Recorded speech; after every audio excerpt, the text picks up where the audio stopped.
Hi, welcome beautiful Americans. How are you?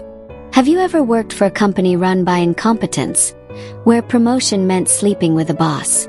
For 7 months, I did the work of 3 people, while the boss's mistress and his mini-boss's girlfriend collected easy paychecks. When I dared to point out their mistakes, they fired me illegally. They thought I would disappear. They were wrong. I didn't send a threat.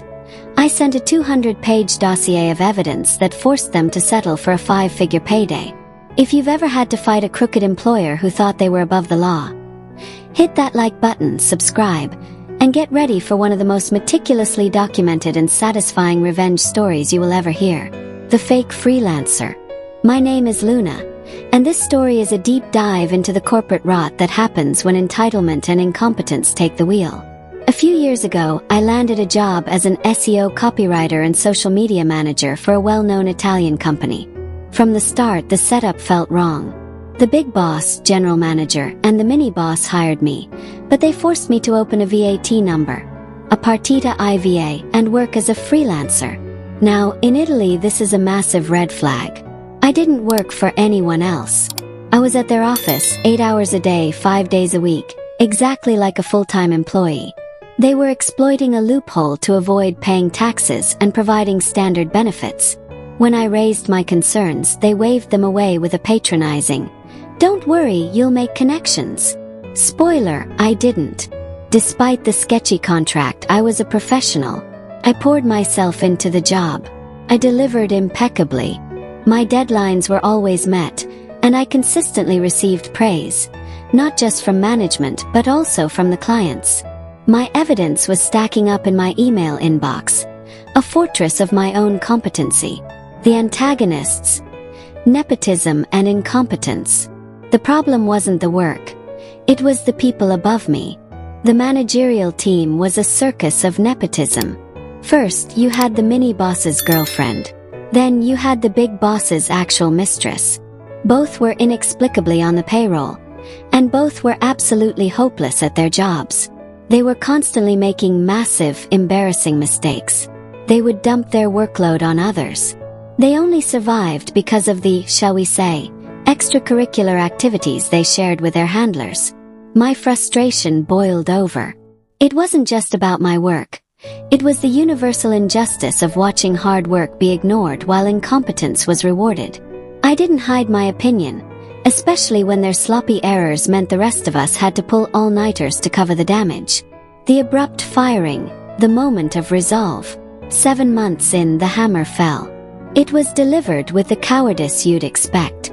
The mini-boss called me into his office and without any written warning, which is itself illegal, simply told me, "Your services are no longer required." No severance, just an icy dismissal. I felt a surge of adrenaline mixed with cold rage. I demanded to speak to the big boss. Request denied. They wanted me gone, quietly and immediately. I looked the mini-boss right in the eye. I didn't cry. I didn't beg. My voice was calm and steady, despite the tremor in my hands. "This isn't over," I told him. He looked genuinely startled, a nervous tremor crossing his face. "Are you threatening the company?" I replied with a line that became the foundation of my revenge. "Threats are for people who aren't sure they'll win. I'm making a promise. It's just a matter of time." When I walked out, I wasn't just unemployed. I was resolved. They had stolen 7 months of my life, exploited me financially, and thought they could discard me because I had no official contract. They had fundamentally underestimated the power of an angry person who meticulously documented everything. The 200-page bomb. I immediately contacted a sharp labor lawyer. We began building the case for wrongful termination and, more importantly, labor law violations. We weren't just arguing about my firing. We were arguing that I was never a freelancer. I was a de facto employee, and they owed me severance, back pay, and benefits. This is where the big boss, in his infinite, arrogant stupidity, handed me the silver platter. My lawyer sent the company an official communication detailing our intent to sue. The big boss himself, the general manager, replied directly, not to his own lawyer but to mine.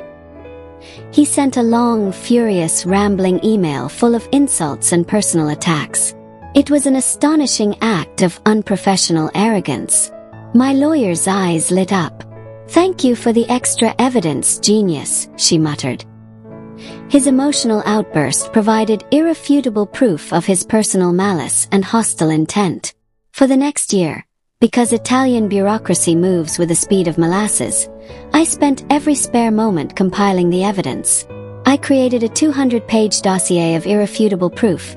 Every internal chat, every email praising my work, every invoice, the 8-hour daily schedule, photos of my presence in the office, and the big boss's retaliatory, venomous email.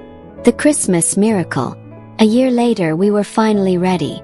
My lawyer filed the complete 200-page dossier with the court. Less than a week later, right in the middle of the Christmas holidays, their entire strategy collapsed. Their lawyer contacted mine, not to debate, but to practically beg for a way out.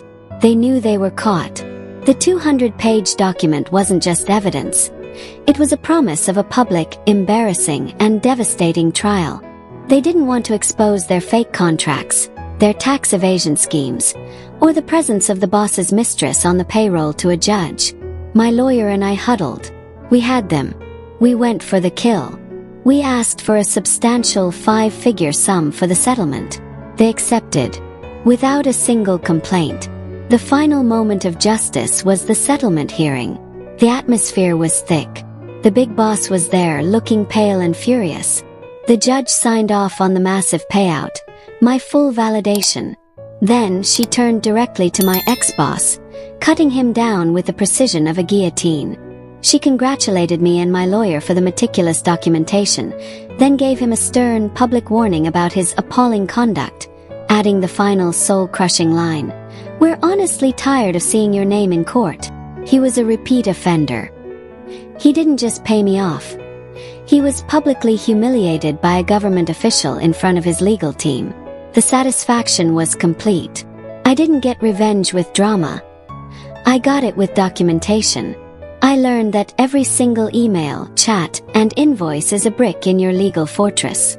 Don't waste your energy on anger. Save it for the paperwork. If this story gave you chills, smash that like button and tell us in the comments. What's the most ridiculous evidence you've ever had to use against a terrible boss? And of course, subscribe to English Stories with Louisa for more satisfying acts of corporate justice.